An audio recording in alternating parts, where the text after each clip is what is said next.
we spend a lot of time thinking about, well, why is that? And so I think a lot of it comes to do with the way we're measuring success now was made for a world where we were measuring output. How many lines of code? How many projects are we delivering?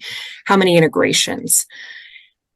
And in the world that we're building, in a low code world, in a Gen AI world, output is important, but it's only the first step.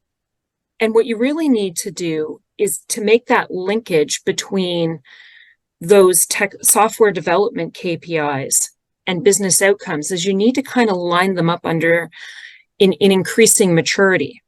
And so, once you've kind of got a handle on productivity, you need to start thinking about, do you have metrics around best practices and around proactive regulatory compliance, and so on and so on. And as you build those, then you're kind of like, okay, and then how do those relate to customer confidence metrics? How do those relate to customer experience metrics?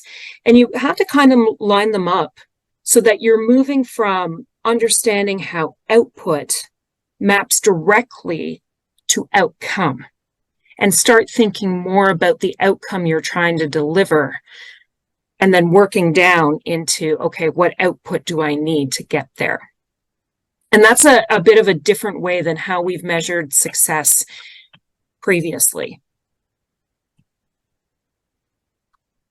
So then, of course, the other key thing that we have to ask is, where are you investing? Where are you making your technology investments? What's most important from a technology perspective to improve enterprise value and those business outcomes? And we presented this data based on that digital maturity framework we showed you at the beginning. Green representing the most digitally mature businesses, and dark blue representing the least digitally mature businesses. Some interesting things here. You look at the least digitally mature, the dark blue, and their top technology investments to improve enterprise value, they're focusing on remote access and collaboration, which is not quite what a lot of the organizations kind of leading the way are looking at. Their top things are, I'm looking at data analytics, I'm looking at data integration, I'm looking at cognitive capabilities. And then right behind that, not surprisingly, security.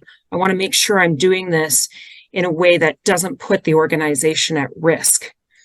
And then behind that is, I'm also thinking about the skills I need, the skills I have today and the skills I need tomorrow, and where I'm going to find that in a very, very tight talent market for IT software developers. And what that becomes really clear is, I'm not going to be able to develop with only the personas of developers I was using in the past. I need more access. We can't afford anymore to be in that somewhat a digital business. And if we're going to accelerate that, then we really need to be thinking about what other staffing and what other solutions we can use, and really take advantage of the full capabilities of the technologies we're using to develop software and develop automation and develop integration, and widen out the personas that can help us with that the most. Now, we can't have a conversation about automation without talking about what automation means today. And to understand what it means today, we have to understand where we came from. Automation in the past had some issues. It was brittle. It broke easily. It often felt like it was taped and glued together.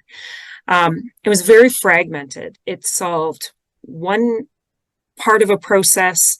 It didn't necessarily follow the thing through. And of course, it was very siloed. This data moved from this point to that point. And if we needed to move it again, that was a separate thing that someone was maintaining. Many of it was hand-coded. And so it wasn't resilient like we businesses need it to be today. And, the output of all of that was that we ended up with very disconnected transactional systems. We were doing point-to-point data movement. We also had very siloed project teams, right? Integration might be to our CRM system, might be handled by one team, and to our ERP system might be somebody else entirely. And then we also had a really incomplete tool set.